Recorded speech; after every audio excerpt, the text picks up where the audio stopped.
Hi, folks. This is Zaki Hassan welcoming you back to episode 3 of Nostalgia Theater. Before we get the show started, I want to thank you again for all the comments and feedback you've been giving me. A lot of cool reviews up on iTunes, and of course, I've been getting a lot of emails, and I will be sharing those with you at the tail end of this episode's conversation. We got a fun one lined up, so let's not waste any time. Start the theme music. Let's get going.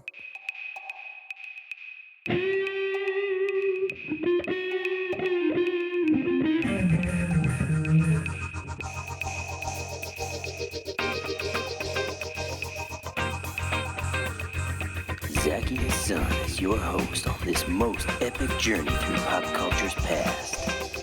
Hold on to your butts. This is Nostalgia Theater. Brought to you by the Movie Film Podcast.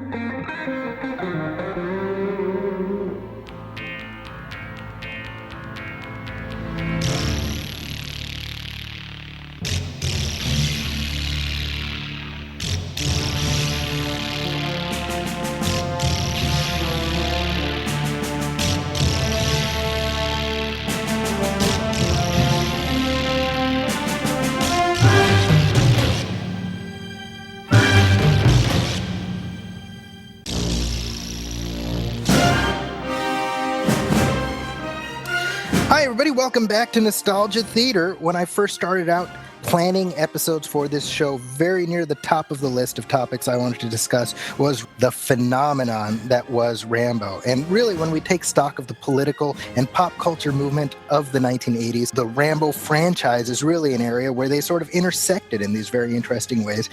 Now, over the course of 4 films, 1982's First Blood, 1985's Rambo, First Blood Part 2, 1988's Rambo III, and 2008's Rambo, just Rambo, the franchise reignited the Vietnam conflict. It inserted itself into the political vernacular of the time. I mean, Ronald Reagan was quoting Rambo. He was comparing himself to Rambo.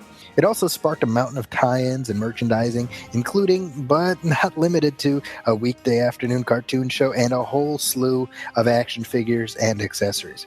Now, all of this began in a very humble way, and that was with the imagination of author David Morrell. David Morrell is a PhD in American literature from Penn State and a former professor at the English department at the University of Iowa. David Morrell's numerous bestsellers include the classic spy novel The Brotherhood of the Rose and Captain America the Chosen for Marvel Comics. His 1972 novel First Blood introduced the world to John J. Rambo, one of the most iconic and important pop culture creations of all time. And I could not be more excited to be joined by David Morrell himself here to talk about Rambo. Mr. Morrell, thank you so much. Oh, thank you. I love your introduction. It makes me smile. Well, I need to give you a little bit of backstory. In 1984, I was 5 years old, and my brother and I got the chance to go to the movie theater. And what movie did we happen to see but First Blood? Which was actually the second movie that I ever saw in the theater. And I've told the story before that really, I feel like my parents were paying no attention to the movies I was seeing because the word blood was in the title. That's funny. But, and at the time I had seen Rocky, so my brother was like, oh, this is Rocky. So all I remember really is, why are they being so mean to Rocky? Imagine when they go... There's a lot of violence in First Blood, the film, but not a lot of killing. That's right. A guy falls out of a helicopter, and couple of faceless deputies are run off the road and explode in a car, in a cruiser. And I remember when Siskel and Ebert were in business many years ago in their movie review show, the Thumbs Up and Thumbs Down group, and they were talking about First Blood, and they were horrified by the damage to private property. And I remember thinking they sounded like they belonged to the Chamber of Commerce. Well, and it's funny because I've seen First Blood, my gosh, uncountable amounts of time since. But my recollection of seeing it in the theater that first time, there are 2 things that stuck with me. Number one was when when Rambo has his first psychotic break when they're about to shave him and he flashes back and I remember the sort of the unearthly scream that he utters, in the flashback. And that's one of those things that stayed with me. Again, I was 5. And then the other moment is when I can't believe you were 5 years old. It's really. Okay, keep going. And the other moment is when he's stitching himself up, Yes. with after he's fallen through the trees. But yeah, it's always one of these stories that I tell. I was 5 years old. I don't know, like I know as an absolute fact, I would never in a million years let my kids go see it at that age. But I will say this: I mean, the film has held up to an extraordinary degree, and It got better. It got better because the film was the first of the intense modern action films. In if you look at action films prior to that, particularly in the 60s, they tended to have 5 action sequences interspersed with a lot of dialogue. And even a film that is revered as Bullet, if you look at it with contemporary eyes, there's very little action in that film, even though it has the car chase really carries it along. And with First Blood, they had Richard Crenna liked to tell the story that they for purposes of attracting foreign theatrical buyers, foreign distributors. They at the American film market, they cut the movie down so there was no dialogue and only the action. And what they discovered was out of a 7-minute film, they had like 54 minutes of action. And that had never happened before. And Richard Crenna was there in the room, said when they stopped showing all the action, the foreign distributors practically attacked Mario Kassar and Andy Vanya, who were the film's producers. It's and the film has no CGI in it. It's 1982, so it has no CGI. And that makes a huge difference when it's compared with contemporary action movies, which look basically like cartoons, instead of, the real people are really getting hurt during the film First Blood shoot. Well, and now, so the film came out in 1982. The novel predated it by a full decade. Yes, and right. you started writing it in the late 60s, I believe. I did. It's ironic that a Canadian wrote a novel in which one of the most American of characters was created. I had traveled from Southern Ontario to Penn State in central Pennsylvania to do my graduate school work in American literature. And while I was there, I arrived in 1966, and in Canada, we didn't know what Vietnam was. There was no news about it. But there certainly was a lot of news in the United States, and particularly a lot of gossip, so to speak, rumors among graduate students at Penn State who were afraid they were going to get drafted. So I entered into something that was sort of bewildering to me. And the conditions under which I had come to the United States as a student required me, I was warned when I crossed the border that as a guest, I had no right to political opinions and I should just keep quiet and study. And indeed, when I arrived at Penn State, I was required to sign a loyalty oath. Now I wasn't a citizen, but the document made very clear that I was a guest of the United States and I would do or say nothing that would, and this is reasonable, that would be against the United States. So there I was, unable to speak about what I thought about the Vietnam War. And the terror I felt in 1967 and 1968, when there were so many, particularly in 68, so many riots. People who didn't live at that time can't envision this, but in 1968, when Martin Luther King Jr. and Bobby Kennedy were assassinated, the consequences, the political reaction was such that students rioted against the war on many campuses, and blacks there were an awful lot of blacks who were drafted into the Vietnam War because they, by and large, didn't have the political power to get deferments the way rich white guys did. Sure. And so the blacks were rioting because of Martin Luther King. They were rioting because of the war. They were rioting because of discrimination. But there wasn't 10 riots. There weren't 10 riots. There weren't 50 riots. There weren't 100 riots. There were several hundred riots. Wow. And some of them occurred within blocks of the White House. And many of the cities, the inner part of Watts, for example, in L.A., Detroit, Gary, Indiana, Buffalo, many comparable cities never recovered.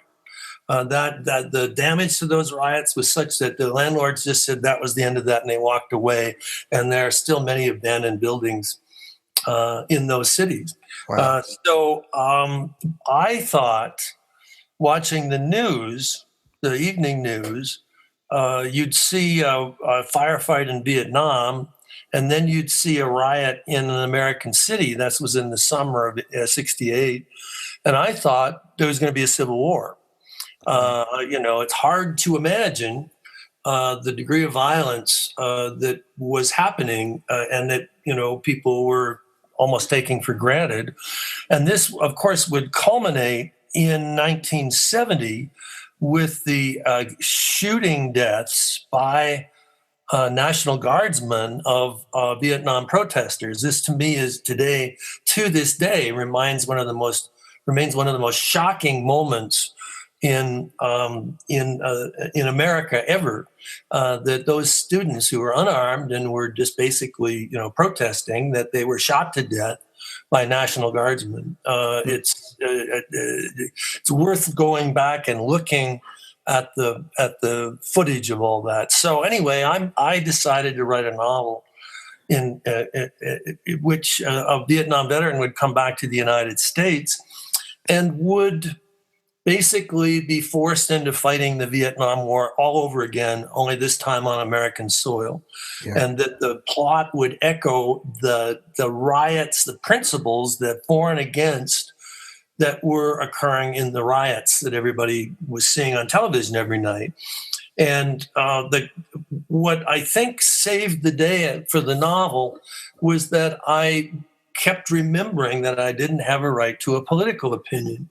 So the novel barely mentions Vietnam. It takes Vietnam for granted, and there are no political speeches. There's none of the stuff that you would associate with a strong anti-war novel. And I think that's why, to this day, this is 44 years later, it's still in print. The novel never went out of print, and because it never dated itself, that you could read it now, and yes, it takes place in 1971, 72, but that it doesn't feel old-fashioned because the politics in it didn't date. So, and you're in the novel, your original conception of the character of Rambo is in a lot of ways very different from how he ended up becoming realized on the screen. Yes, very much so. And I'd love for you to talk about that a little bit, because certainly you mentioned the relative lack of killing in the film. I mean, that's not the case in the book. No, it is not. No, the idea was that Rambo, he was modeled on an American actor, cowboy actor, who had been America's most decorated soldier of World War II. Hardly anybody talks about him anymore, but in his time he was very famous, and his name was Audie Murphy. Oh, sure, yeah. But I know I've run into people and they never heard of him. But, it's just the way the world operates. Murphy was this young, unassuming, smallish guy. The phone is ringing here, so it's going to bother us for just a second.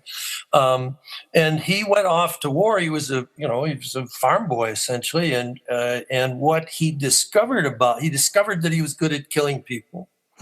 That he was a natural warrior, and he didn't look like it. He was this baby face. People who see his Westerns, it's hard to believe this was America's most decorated. He did this kind of, kind of babyish face even into middle age. And the medals he received, including the Medal of Honor, were for heroics that are impossible to imagine anybody actually being capable of doing. I see. But the thing about Murphy is he came back and he wrote a memoir called To Hell and Back, in which he describes his experiences in the Second World War. And he had intended to write a second book about what it felt like to be someone like himself in peacetime. And his thesis was that they trained me to kill, but they didn't untrain me. Wow. And that, so he had what we now call PTSD, nightmares, the sweats, the reactions to loud noises, the difficulty in relationships. He kept a handgun under his pillow. He was known to wake and have nightmares and shoot up the bedroom. And he was arrested once for attempted murder. A friend of his had a dog who was trained, but the guy who trained the dog overcharged, and Murphy got involved, and I guess words got exchanged, and Murphy assaulted him and nearly killed him. And I think if it weren't for his war record, he would have gone to prison. There's a story told about, in his Westerns, if you look at the action scenes in his Westerns, his eyes get very cold, as if he's back in the war. He handled the action scenes very, very well. And there's a movie, what's it called? No Bullet for, oh God, I can't remember the title. No Name on the Bullet. And in it, he's the man in black who rides into town, obvious gunfighter, and he sits outside a rooming house, and he just sits there. And by his very presence, people in the town go crazy and start committing suicide and all kinds of other stuff, because they're convinced, because each of them has a secret, and they're all convinced that he's come to individually, that the townspeople, the mayor thinks he's going to be the target, and it's like Murphy just sits there and lets them all destroy themselves. It's all because of his eyes, and we know in one case a director, I believe is an assistant director, said some harsh words to one of Murphy's female co-stars, and she wept, and Murphy saw her weeping, and he walked over to the guy and he said, "Don't do that again, or I'll kill you." Wow. And the guy believed it. He had it in his eyes. So Rambo was essentially Audie Murphy, the guy who came back from the war and discovered something he never wanted to know about himself, that he was good at killing. And so Rambo was furious at this knowledge. And when the police officer in this small town, after a number of other police officers had harassed him because of the way he looked, because he looks like a hippie. The whole key to the novel is that Rambo has long hair and a beard, and he looks like a hippie. And law enforcement hated hippies. I grew a beard, not a beard, a mustache when I was writing the novel, just to get a sense of how authorities might act. And the police treated me horribly. It was, if you had facial hair, you were a target. Wow. And so I thought, all right, if they're reacting to me because I've just got a mustache and relatively short hair, how are they going to react to this war veteran who's really let himself go, the hair and the beard, and, he's very scruffy. And so, he was the kind of target that the police on television used to beat up. You'd watch the beatings on television on the evening news. And I thought, what if that man who on the evening news who was being beat up by the police, on the streets, in public view, what if that guy was the gunfighter? What if he was back from the war? He's a Medal of Honor recipient, and he wants to hang up his guns, and by God, they won't let him. So I had a kind of a Western metaphor in my mind, and and that Rambo would acquiesce. He'd kind of silently protest, but the police officer would push him and push him and push him until finally, as they said in the movie, it's not in the novel, I don't push it anymore. I'll give you a war you won't believe. Right. And that was the mood of the time.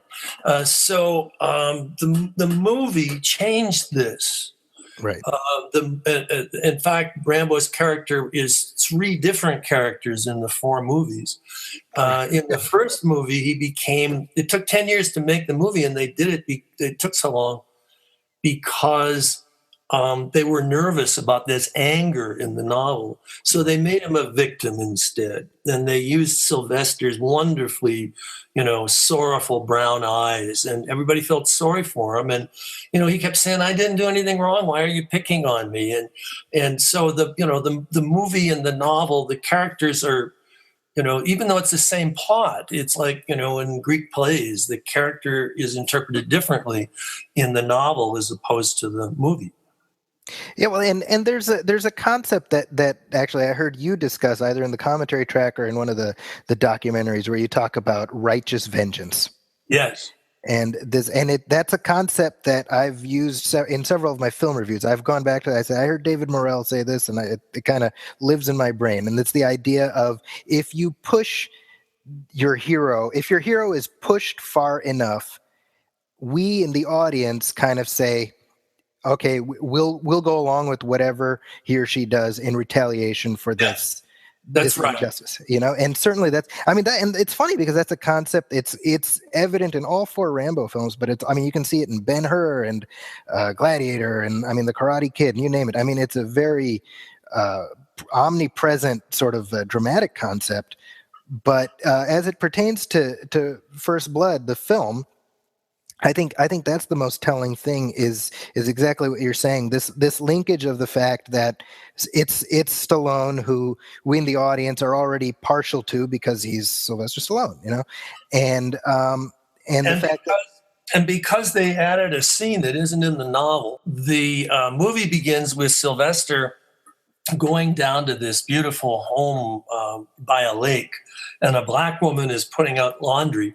Right. And Rambo is looking for Delmar, who is his buddy in Vietnam, and the woman says, "Oh, that Agent Orange, it just ate him up. He never had a chance."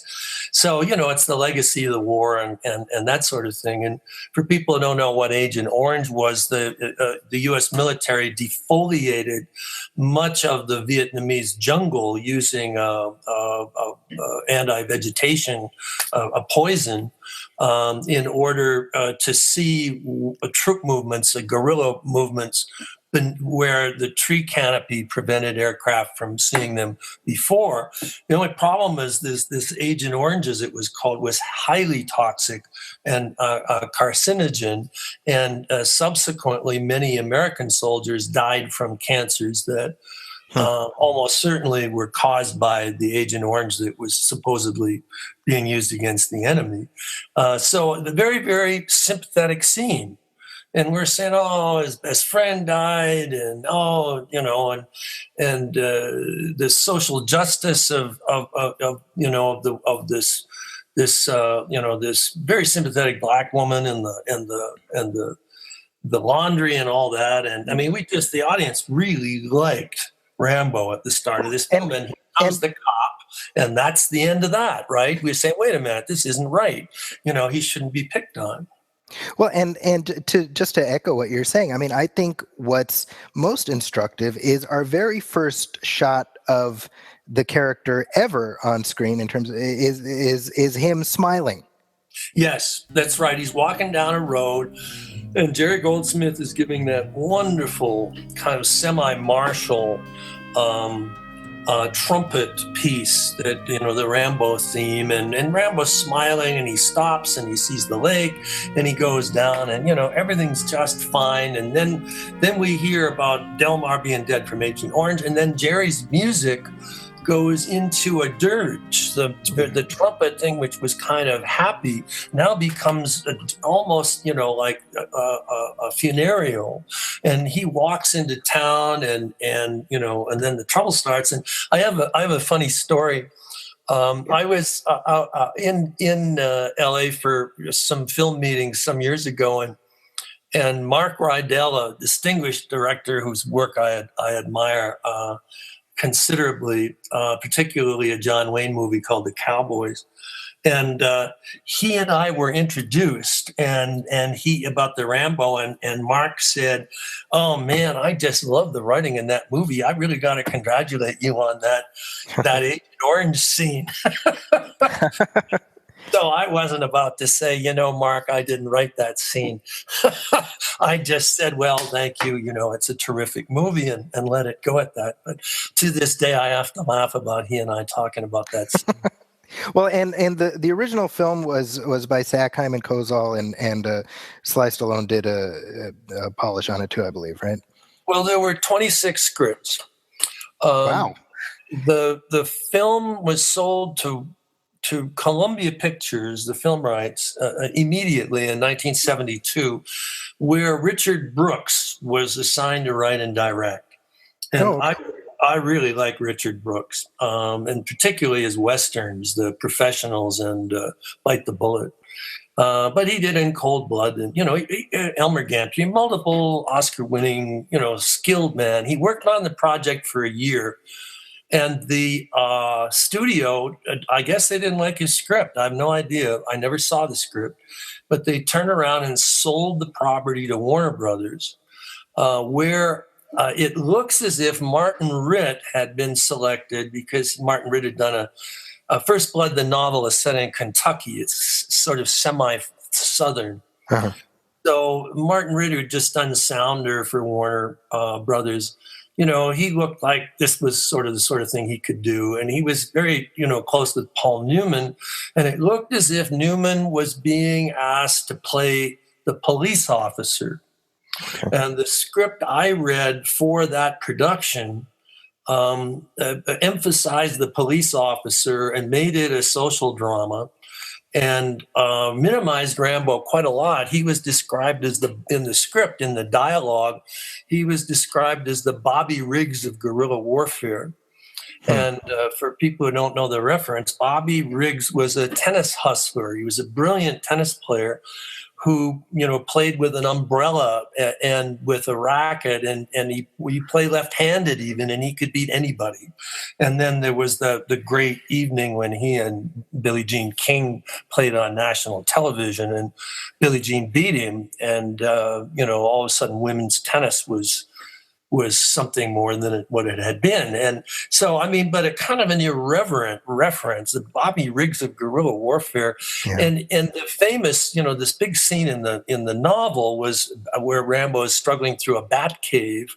In the movie, that became a rat cave. Right. In the draft, this particular draft that I believe Martin Ritt was going to do with Newman as the police officer, Rambo broke into a commercial cave and lived by looting the vending machines. So, you say, what kind of movie would that have been? Yeah.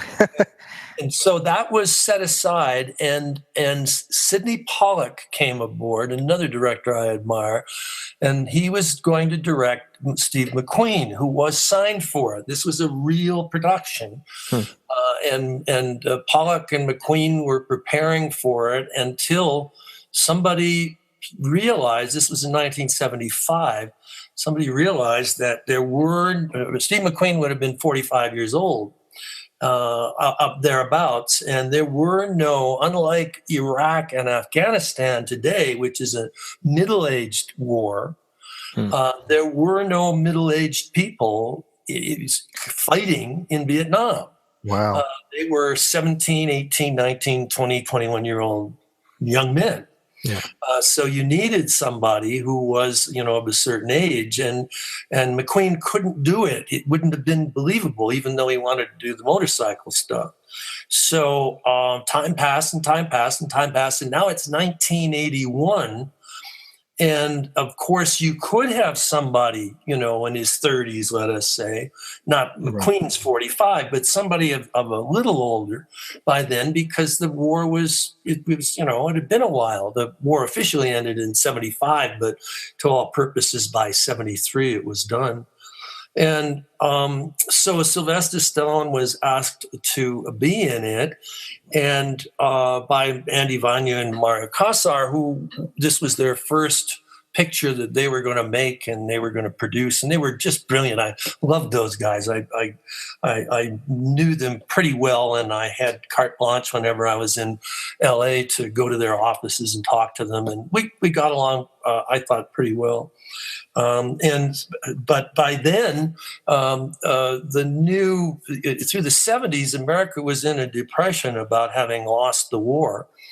And but in the 80s, and you alluded to Ronald Reagan, that whole new positive, the bright star in the morning kind of politics that existed in the 80s, and the time was right for Rambo to be treated as a victim, as a sorrowful character, rather than somebody who was either angry or whatever. So those 10 years made a big difference. But there were 26 scripts, and there were I lose count sometimes. I think 5 studios were involved. That's wow. Well, and I mean, and worth mentioning, we haven't mentioned his name yet, but Ted Kotcheff directed First Blood, and he did a fantastic job with that. As far as, so the film comes out, and I think it's safe to say that, and maybe this is a spoiler for people listening, but in the novel, yeah, go ahead. Kind of important. The novel ends with Rambo essentially committing suicide by cop, if you will, or something to that effect. I mean, actually, it's more interesting if I can say that. Yeah, Rambo has killed the police chief.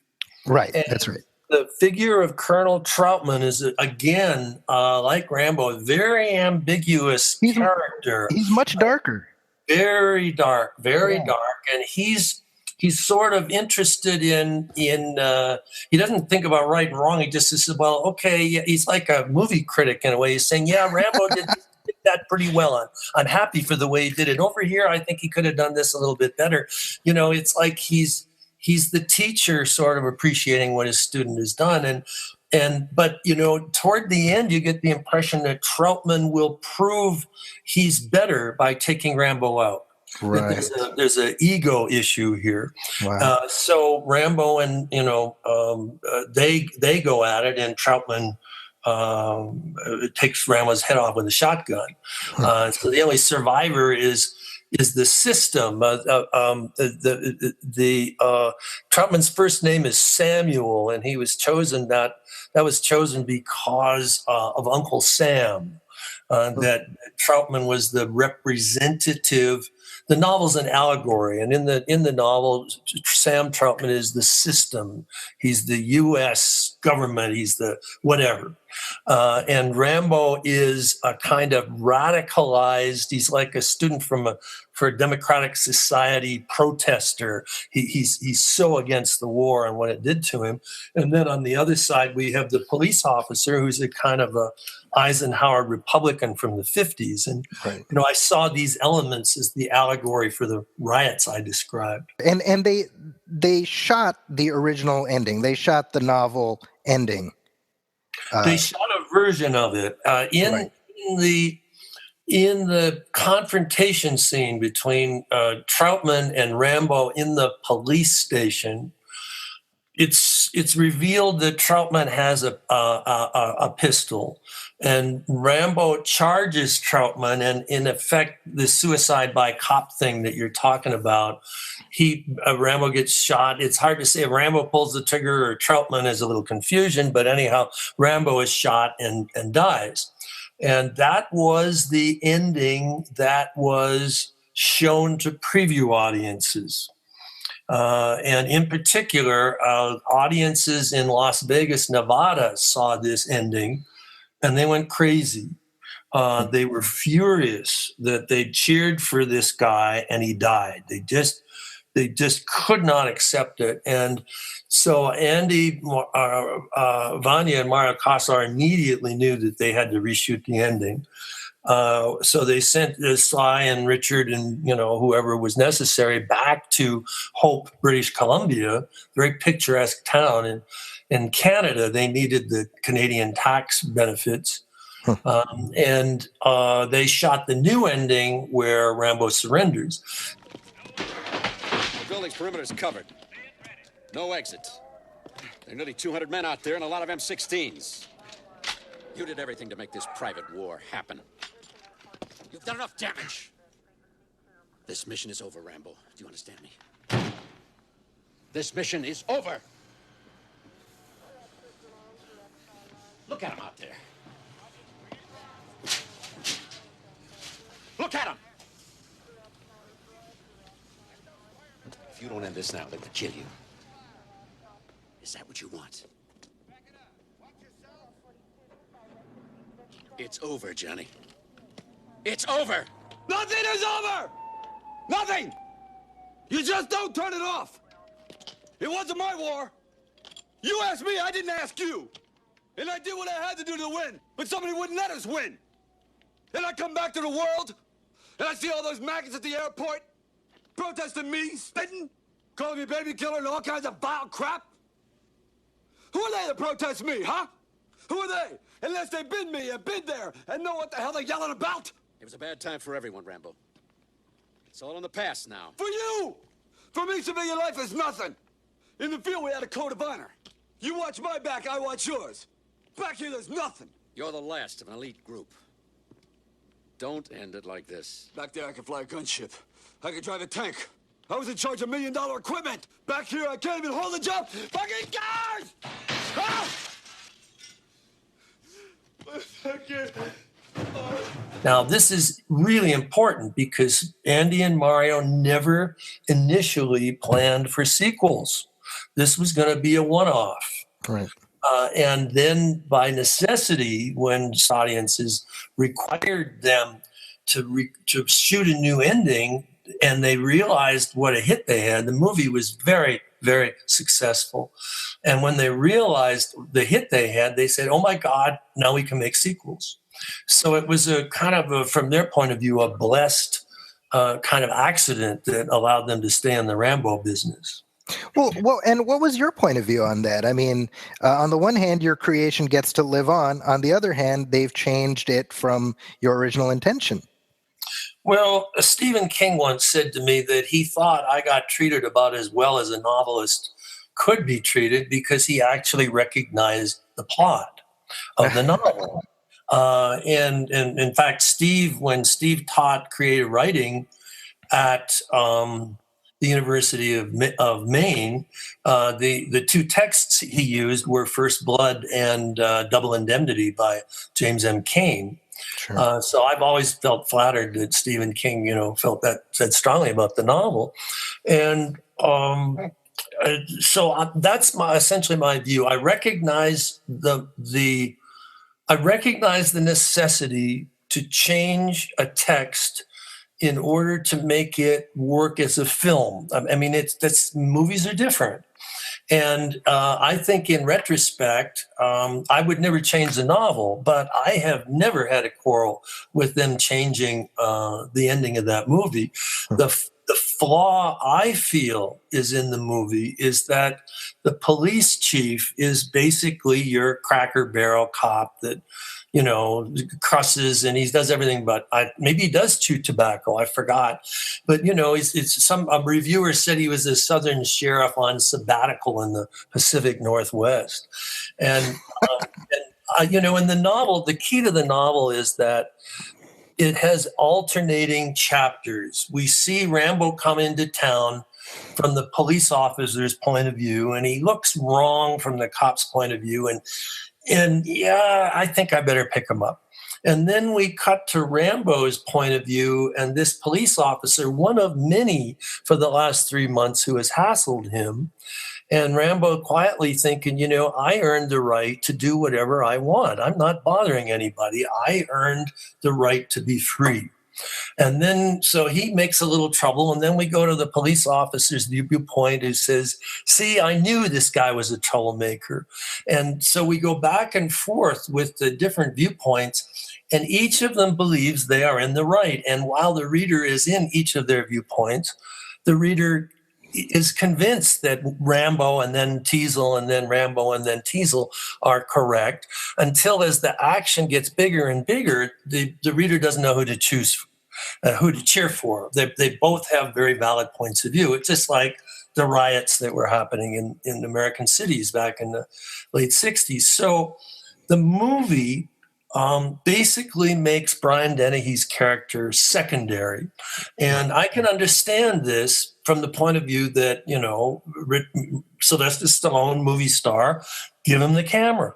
But from a narrative point of view, I think that it might have been better to punch up Brian Dennehy's part a little bit more. Like, the only indication we have that he was in the military and that he himself was a war hero are some medals that we see in a case propped up behind his desk, and there aren't any close-ups of them. So you have to really be watchful in order to see that, that's a little extra characterization that they're trying to shove in that isn't in the script otherwise. Really, it's just Brian Dennehy being such a charismatic guy that he's able to, more than Yes. what's on the page necessarily. We're able to understand a little bit of where he's coming from.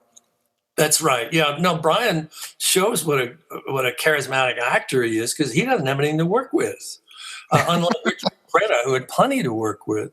But Brian was. The guy's a fine actor, and he made something out of what wasn't on the page. And we might add parenthetically that Richard Crenna was not the first Colonel Troutman. Kirk Douglas was in that role. That's right. And there are publicity drawings of him. I believe they're on that DVD of First Blood, that Blu-ray that you mentioned. Yeah. As they were mine. I kept. It's funny how these things happen.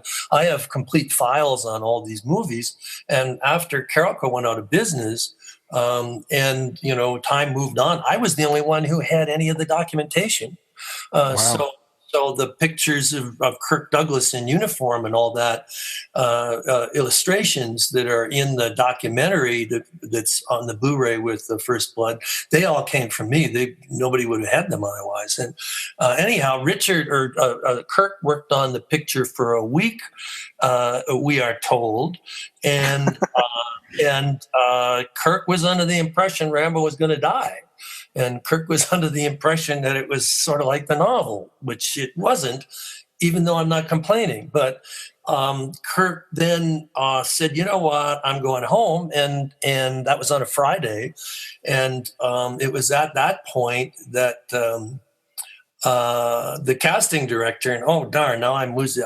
I've met him. I know him. Who cast? Oh, come on. Was it Lynn Stallmaster?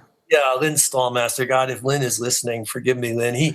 I'm in Santa Fe, and for a while, Lynn was belonged to a tennis club that I belonged to, and he and I talked about this. And there Saturday morning, they're saying we got to get a new Colonel Troutman, and it was Lynn's idea to use Richard.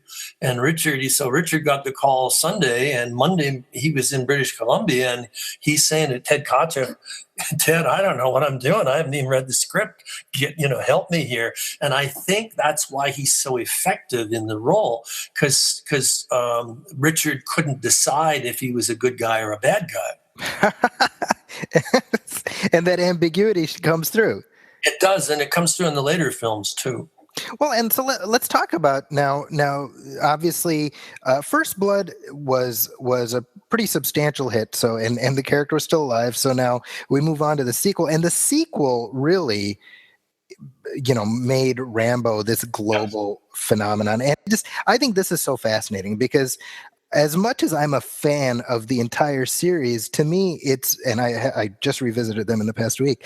It felt to me like a lot of the the rough edges, which added texture and depth, were kind of sanded off for the sake of the sequel. I'd love your perspective on what it was like, sort of being in some ways on the outside looking in, almost, as this was happening to what began with your novel. Well, they decided to make Mario and Andy decided to, they had a hit. It was a very big hit. And more than that, it had rewritten the way movies were distributed. The normal way to do this was to make an independent picture, to sell it to somebody like Warner Brothers or whatever, who would distribute it for you, and then you'd get a cut of the profits. The whole problem in the United States being that you can't own theaters and distribute and make films. It has to be separate because of monopoly reasons. But what Mario and Andy figured out was that instead of letting somebody else do the work, they would go to every territory in the world, and there might be 50 film territories, the obvious ones of Germany and Italy and Spain and Greece and United Kingdom and all that, but they went everywhere. And they sold the film in each territory. They did it themselves. So instead of paying somebody else to do the work for them, they got the bulk of the money directly. And this was revolutionary. And in addition, they had decided, and I think some studios might benefit from this advice these days, that the ideal running time for an action film was 97 minutes. That way, every 2 hours, you could turn the audience over. Right. With The Revenant, for example, with 3 hours, they've lost at least a showing a day and maybe two. Now, I'm not complaining. I thought The Revenant was a wonderful film, particularly technically. So now they knew their way around the business, Andy and Mario did. And so now they're putting together the second one, and they started promoting that film. They made trailers for it. They didn't have any footage. They made trailers for it, a year ahead of time, just showing Rambo sharpening a knife and putting his bandana on and loading a submachine gun. And then they had the advantage of Jerry's wonderful music. So now it became politicized. And now we had, were there POWs in Vietnam? Nobody knows. You'll get some people who insist, but the evidence is slight. And there had been in real life an attempt to go to what might have been a prisoner of war camp and rescue prisoners who were not there, and the mission was not a success. But that sort of became the idea of what could be the basis for the film, that Rambo would go back to the prisoner of war camp where he had been held, and by God, there would be prisoners of war, and he would rescue them, but the government, for its own reasons, and this is a little murky in the story, would want to stop him because of the that, oh yes, we knew we were there, but we left them, and the political fallout would be very damaging. So let's just pretend they never existed. So that became the plot. And meanwhile, Sylvester was working extra hard to get his body looking like that. And, I called it, they gave him the bow. Now he had the knife in the first one, and now he had a different knife. And now he had a bow, an arrow. And I sort of thought of it as Rambo of the Apes, or, it was a Tarzan movie crossed with a Western. And he's like the noble savage, right? I mean, yeah, exactly. And he, emerging from the jungle, it does everything but swing from vines. But there's that Western aspect to it, because if you look at the fight inside the helicopter, right, which is an awful lot like the fight on top of a stagecoach in a traditional Western. So there was a lot of that. And I mean, it's a ridiculous movie on the face of it. I mean, if he rescues the POWs, he's in a helicopter and he's being pursued by a Russian gunship. and all he's got is one rocket, a portable rocket in the helicopter, and so he pretends that he's got trouble, and he sets the plane down, and the evil Russian man on the gunship leering, just almost slobbering with his hate. It's so ridiculous, but fun, Right. And Rambo, with a whole bunch of prisoners of war behind him, raises the rocket and fires it. That's a portable rocket. It's got to go on his shoulder, and he fires it and blows the gunship out of the air. There's only one problem, which is that for every action, there's a reaction, and the backblast on the rocket would have killed all the POWs. Now, I was at Fort Bragg when I was visiting. I forget what I was doing there, some research or what have you. But I talked to somebody, an instructor there, a high-level instructor, and he said he and his students used to go down to watch this movie, and they'd roll around on the floor laughing so hard because of all the gaffes of that sort that were just improbable. But the whole movie was just so much fun. It was a crowd pleaser. It really is, and it's got a lot of laughs in it, and the action scenes are well done. And now George Cosmatos was the director. I like George. I had breakfast with him once, and he's a very nice man. He's dead now. He passed away, yeah. I think he had an infection from his teeth. I can't remember what the story was, but anyhow, George did a hell of a job on that movie, and it did. Oh my heavens! What it did for box office was just astonishing. It made more than twice what First Blood did. It's something like $300 million worldwide, which is this is $1985. So they were huge. I'll give you an idea how huge it was.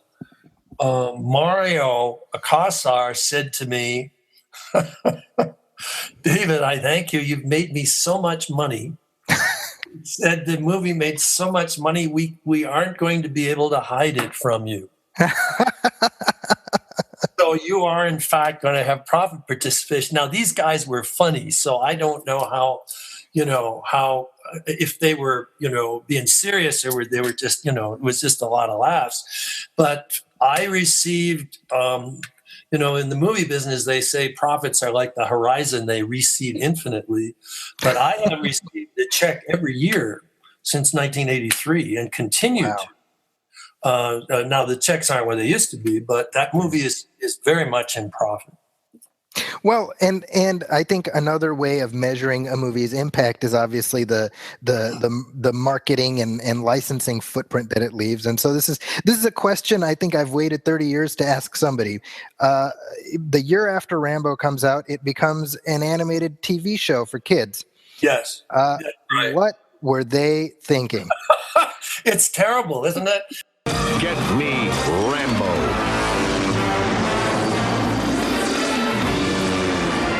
Canyons of skyscrapers to the canyons of remote mountain peaks, Liberty's champion is unstoppable.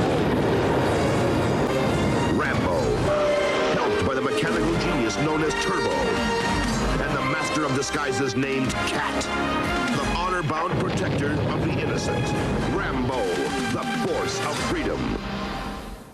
He sits around the campfire and talks to animals, and the only good thing, then they couldn't use Sylvester's likeness. He didn't give him permission, and they had to pay him, and they didn't want to do that. So he doesn't really look like Rambo. It looks like kind of a wrestler, and if it weren't for Jerry Goldsmith's music, it would be a disaster. These are available. You can buy these on DVD, and they are. Yep.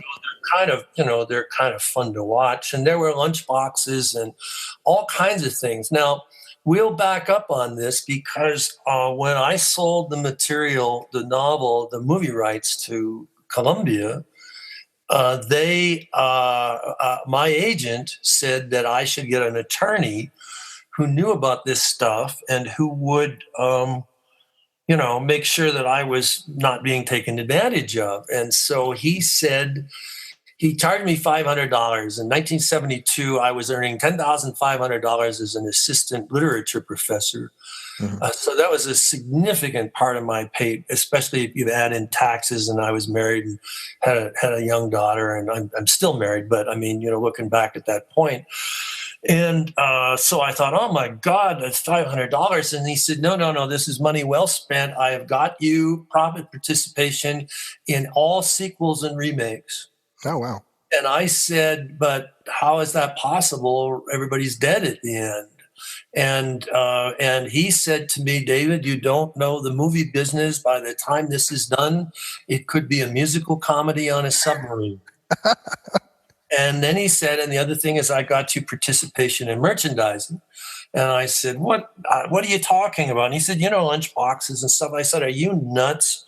But in fact, Star Wars came along and changed everything. And there were, in fact, it's not much. I don't get very much on the merchandising. And it wasn't very successful merchandising anyhow. There's a lot between the cuteness of the Star Wars figures and the gunplay of, in Rambo. It's not really a kid's, oh, good, I've got my Death's Head Rambo jacket. Savages attacking! Once we take this missile silo, we'll rule the world, General Warhawk. We need Rambo! The force of freedom. Here's a present, Haddock. Wow! Rambo, behind you! Warhawk! Rambo, my sword. Look out! You again! Rambo, the force of freedom. Get Rambo and General Warhawk with their battle action weapons, each sold separately. It didn't translate the same way. Where it did do well is in the knives. The knives were a big success, and the guys who made the knives, oh dear, I'm drawing a blank again on who did the knives. But each of them, somebody's going to come at me for this. I've got to. Gil Hibbons did the third one, and the Arkansas Jimmy Lyle. There it is, Jimmy Lyle. The Arkansas Knightsmith did the first two, and they charged $1,000 a piece for 100 numbered knives. At a time when no one imagined that anybody could ever get $1,000 for a handmade knife. So the movies made a difference in a lot of ways. And what might be worth saying at this point, thinking of Rambo 2, is I was asked to do a novelization for Rambo 2. Yeah.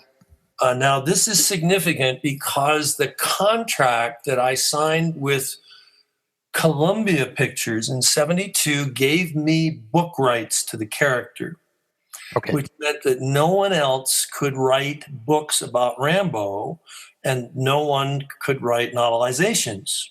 So they needed me, and they initially came to me and they said, will you do this? And I, the shooting script for Rambo First Blood Part 2, the Sylvester Stallone script, there were two scripts, as I'll point out.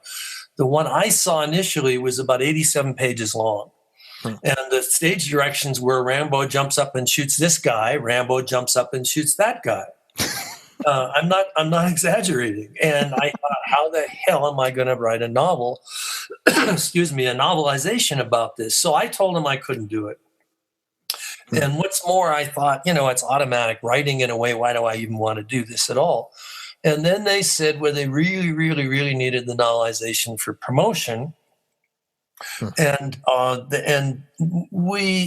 said, but this, there's not enough here for a book. Have you got anything else? And they said, well, we have James Cameron's script. Right. And now Cameron, I knew who Cameron was in 1984. When I was approached about this, but a lot of people did not. I mean, he had done the Terminator, and he worked for B Pictures and things like that. But I knew who he was, and I said, "You have a James Cameron script?" So they sent it to me, and it was a different animal. It started with Trumpman entering a VA hospital and going into the mental ward and descending through levels of really disturbed patients until he showed up at a door where there was an armed guard, a barred door, and the light was, there wasn't any light in the cell. And the guard said to Troutman, he broke another light bulb. He thinks he's the fucking Prince of Darkness. Huh. And it was wonderful. But he had a sidekick, and that probably would have been John Travolta, whom Sly had directed in Staying Alive a little bit earlier. Right. So I said to Andy and Mario, I said, can I use portions of the Cameron script? Now, and why didn't you use this opening with him in the VA hospital? And they said, well, it makes him look like he's a nutcase. He looks insane, the fucking Prince of Darkness. So that, and I got that. But what I did for the novelization was I had Sylvester's shooting script, which starts in the rock quarry with the big line, "Sir, do we get to win this time?" Which is not, as I recall, in the Cameron script. And anyhow, I shuffled these two things together so that now I had a plot of some size. But you got to remember, a screenplay is just stage directions. There's no viewpoint, there's no psychology, there's no interiorization. And so the finished book was 1/3 Sylvester's screenplay, 1/3 Cameron's screenplay, and 1/3 me. I added an awful lot to the book, and it broke all the rules for writing novelizations, and it was a 6-week New York Times bestseller. So it's a kind of interesting to see how out of the film this whole other literary artifact appeared, and this I might as well mention it here. Gauntlet Press, Gauntlet, Gauntlet Press has released a collector's hardback of First Blood, which has a wealth of extras, including the never used first chapter of the original first chapter of First Blood, which I did not use, but which is in this volume, along with a wealth of extras. And in the second, now for Rambo First Blood Part 2, the second installment in this series, which comes out in June, the only hardback ever, it'll be signed. It's 500 copies, and I'm including sections from the James Cameron script and from Sylvester's script, and a whole lot of other stuff, and a wonderful essay that was printed in the LA Times called "The Curious Evolution of John Rambo," in which talks about a lot of the stuff you and I have been talking about the 26 scripts and the different studios and the difficulty of getting Rambo to become what he was. And so this is again, this special edition is just going to be jam-packed with extras, in which will be, of the sort that you and I are talking about now. And then next year, 2017 in June, the special edition of Rambo III will come out with the novelization and script stuff and a never used chapter, a whole bunch of other stuff. So I just want to get that plug in. And you can pre-order Rambo 2 now. There's only 500 copies. People grab these immediately. But you can pre-order from Gauntlet Press, and it'll be shipped to you in June. Well, and you alluded to Rambo 3 real quick. I wanted to talk about that. Talk about the transition from. It's kind of interesting because, again, from my perspective, I feel like the franchise burned white hot and then burned out. Yes, absolutely. That's Rambo 3 is not a good film. On the face of it, Troutman is kidnapped by the Russians in Afghanistan. Rambo tries to rescue him and fails. Rambo tries to rescue him and succeeds. Those are the 3 acts. And by definition, it is a repetitive film. The middle act is whatever. It's just not very good. And the shock about it all is that the original script was wonderful. Really? It showed Rambo on a kind of Lawrence of Arabia quest, going through black sandstorms and going through a whole series of obstacles before he could get to a place where he could rescue Troutman. And he encountered a 45-year-old female French doctor a rough gal. There wasn't any sense of romance between them whatsoever. She had a bunch of war orphans to take care of. And after Rambo rescued Troutman, the two of them, Rambo and Troutman, and the French doctor and the war orphans set off to get the hell out of the war zone. Right. It was a wonderful script.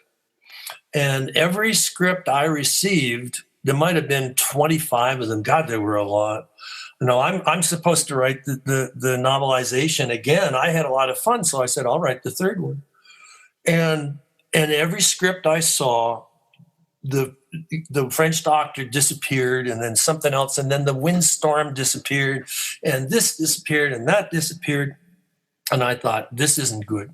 So I phoned Andy and Mario, and I said, look, I can do this, but I can't use these later scripts. There's just nothing in them for a novel. So I'm going to have to use the first one you sent me. And are you all right with that? And they said, well, just if you can just make sure that we recognize the film. And I said, I can do that. And in the first one, in the first novelization, the second movie, it's just a crying shame. It's the POW camp that Rambo escaped from, and now he's gone back. You would think he'd have some reaction, right, to going back into hell and to going where he was tortured. And in the movie, there is nothing. Yeah, it's like there's no attempt at characterization. So in the novelization I did for Rambo II, that was my theme. How does this man feel going back?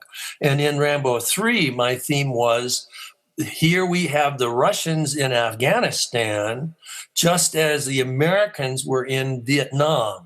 And, it's widely conceded that Afghanistan was Russia's Vietnam. And that was my theme. The kind of irony that this Vietnam veteran would be fighting Russians who were themselves experiencing their own Vietnam. It's a great theme.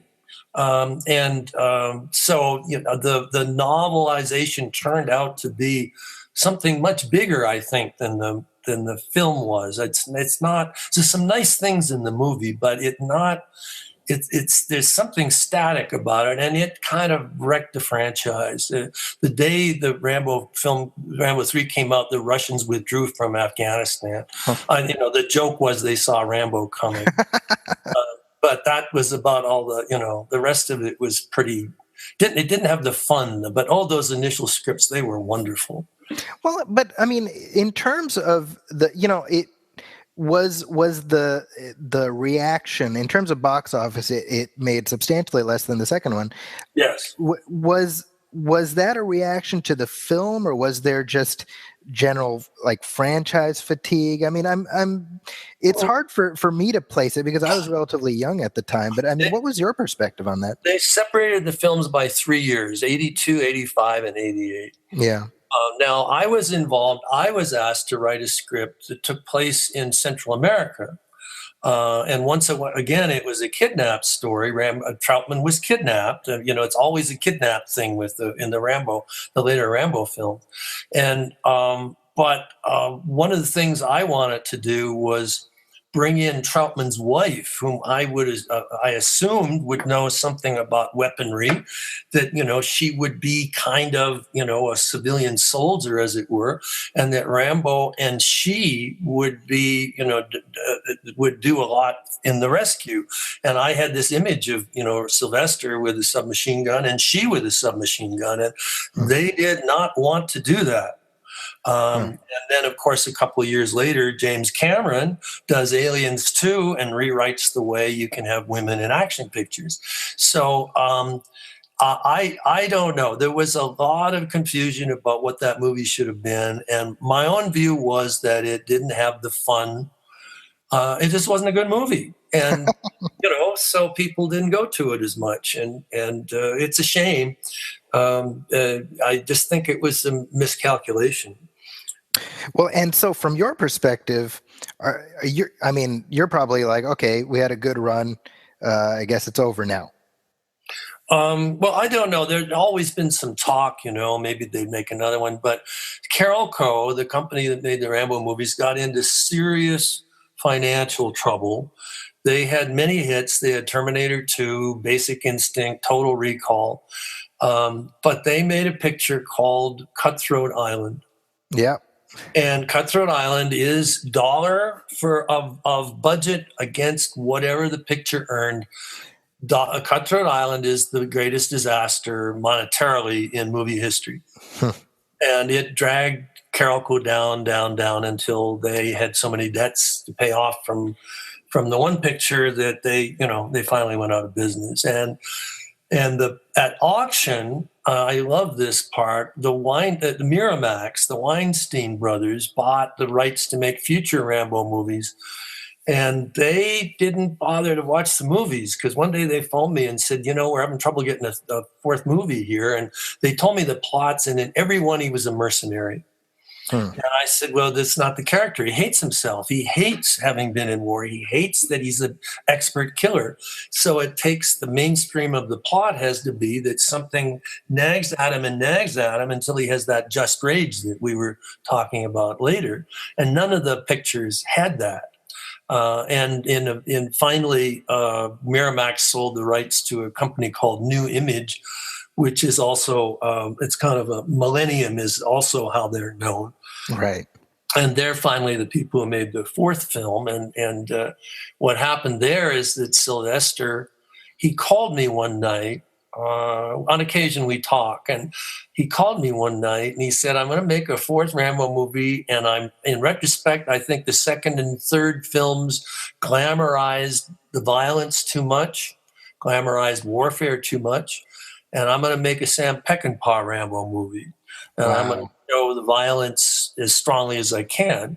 And in fact, the final scenes of the battle show Rambo with this, huge, it's almost an anti-aircraft weapon, when he looks like William Holden playing Pike Bishop at the end of The Wild Bunch. Yeah.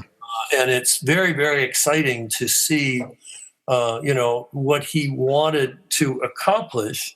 But what he told me was that the producers wanted the film to be primarily for Asian audiences and who like their violence a lot stronger than this side. But if you look at the director's cut of Rambo, the fourth film, which is mistitled, Rambo 4. If you look at the director's cut, you'll see all the scenes that Sly put in, which show the intentions he had. And if you give me 2 seconds, I'm going to get a piece of paper and I'm going to quote some of the unused dialogue that was in the theatrical version, but was in the director's cut DVD. Yeah, please.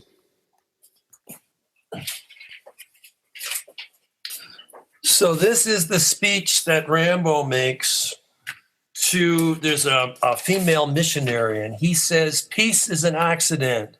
When the killing stops in one place, it starts in another. But that's okay because you're killing for your country. But it isn't your country who's asking. It's a few men up top who want it. Nobody wins and everybody in the middle dies and nobody tells the truth. Wow. Yeah. And in the theatrical cut, Rambo forging the knife that's kind of like a machete that he's going to use to go and rescue the female missionary. This is hard to believe, but it was in the release print. He says he's hammering away and he says, admit it. You didn't kill for your country. You killed for yourself. And for that, God will never forgive you. Wow. No reviewer ever picked up on it. The movie had, even though it was lopsided in terms of the action in the release print versus what the dialogue could have conveyed, and which was sort of corrected in the DVD. No reviewer, I don't know what, couldn't they hear? To me, it was shocking. But it was, Sylvester told me, he says, we're going back to your novel. He says those second and third movies are not your character. This movie will have your character, just as the First Blood. He said, even First Blood, we didn't get your character. So he said, but this is going to be the character in the movie. So it was kind of an interesting arc that occurred. You know, the second and third, he's very jingoistic, and he's not the character who hates violence that is in the first one or in the fourth one. You know, but I think that in and of itself is interesting, because the character. Sure. I'm sorry. Go ahead. No, I agree. It's very interesting. The politicization of the character feels like it felt to me like people were politicizing the character without seeing what the character represents. Because even in the films, he's in his anti-establishment in all of them, but certainly in the second one, I mean, the villain of the piece is Charles Napier, who is essentially the man. Yeah, he's a CIA guy, a high-level CIA guy, and obviously in league with the government. Yeah, and so I mean, the whole Rambo is a Republican, and again, the way Reagan just started taking ownership of him, it feels very incongruous, with. You're reminding me in the novelization I wrote for the second one, Rambo and the POWs are flying back to civilization, and they're all very excited. They're saying, "Oh my God, we're going back. And somebody says, "Wait a minute, I've been away so long. Who's president?" And Rambo says, "Ronald Reagan." And they said, "What? No, he's a cowboy actor. You're making this up." Right? So I had a lot of fun. But yeah, Ronald Reagan identified with the character and referred to Rambo often in speeches, and he once said in a much repeated speech, he said, "I saw a Rambo movie the other night. Now I know what to do when the next time there's a terrorist hostage crisis." Wow. And that stuck to the character, and it hurt me because independent bookstores, who tend to be very liberal, decided that that the novel which they'd promoted as my First Blood is an anti-war novel, that maybe I'd been fooling them or something. It got very complicated, but and I was on tour once in England, and the United States had bombed Tripoli, had bombed and Libya, and the headline on the London Times was U.S. Rambo jets bomb Libya. Wow. So it got repoliticized, but I'll start. We're running a little long, so I'm going to tell this story, which might be an interesting conclusion. In 1999, I was in Poland on tour, and the reaction from the media was very strong and positive in ways that puzzled me. I know it was like I was being treated like a movie star, but I know my place in the pecking order. And I know that I was receiving attention that a novelist, no matter how much they want to believe they're loved, that a novelist would ever receive. So, I mean, I was being interviewed for 3 full days every 15 minutes. And finally, a young woman, she would have been 30, a Polish journalist, and they speak English very well.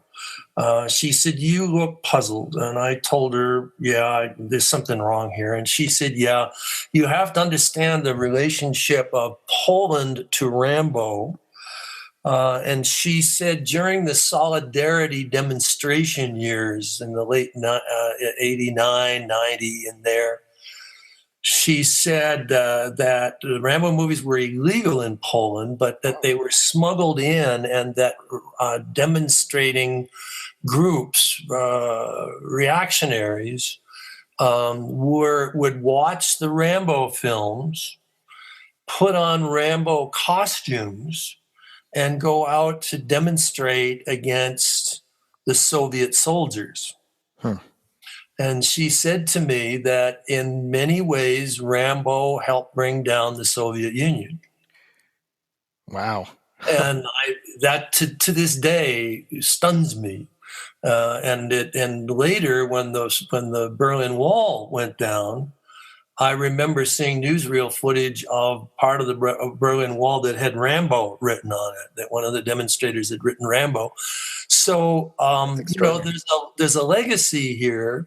It's hard to say how characters, there were 5 characters adapted from novels into movies that really made a difference in the 20th century.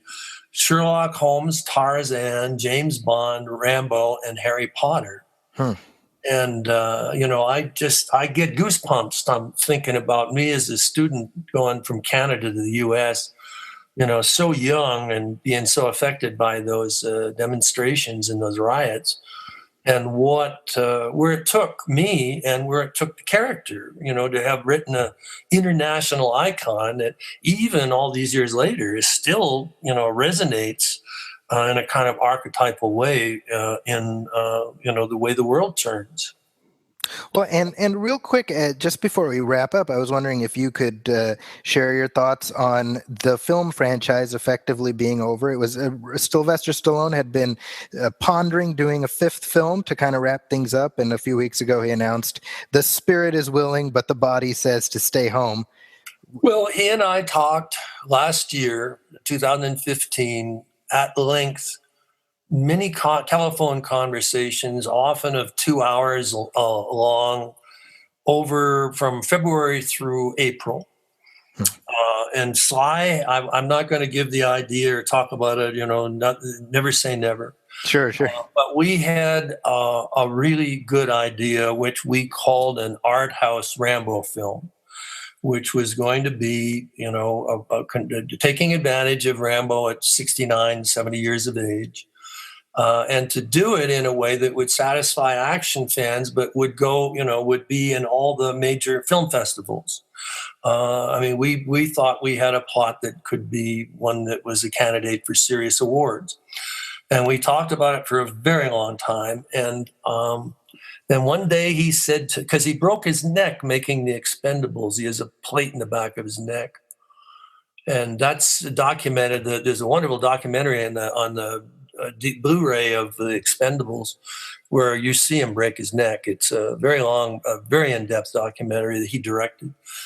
And he's a nice guy, by the way. I'm really smart and funny. I really enjoy chatting with him. And he just said, you know what? I heard a lot.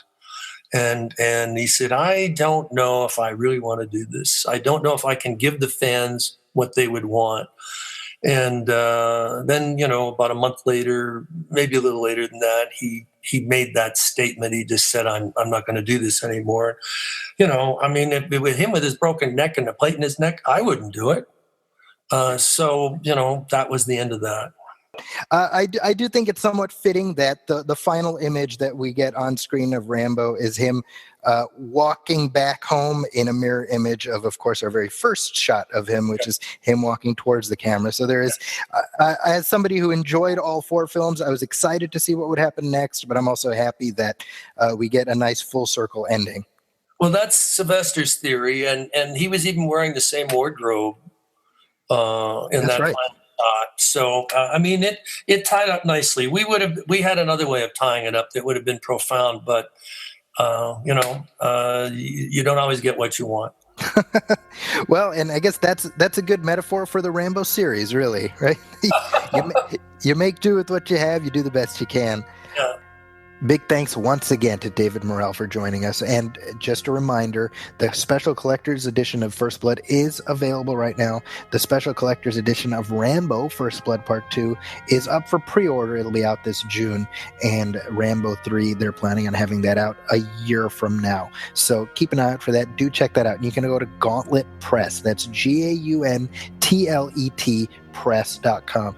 David Morrell also has a very active Twitter presence, and he does have a Facebook page. So just do a search on his name and you can check that out. I really want to say this has been such a big honor for me, because I am such a fan of not just the novel First Blood, but also just everything that sprang from its loins, if you will. So that's pretty exciting. Now, moving on, a little bit of business before we sign off here. I wanted to share some new reviews that have popped up on iTunes. People have been reaching out via email. They've been sending me ideas for upcoming episodes. So definitely that will be shaping the content of future shows.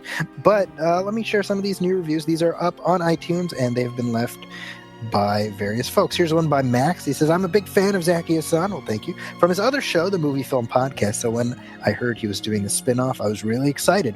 And this didn't disappoint. In-depth interviews with the names behind some of my favorite TV shows and cartoons. I can't wait to hear what's next. Well, Max, I hope you like what we've had thus far.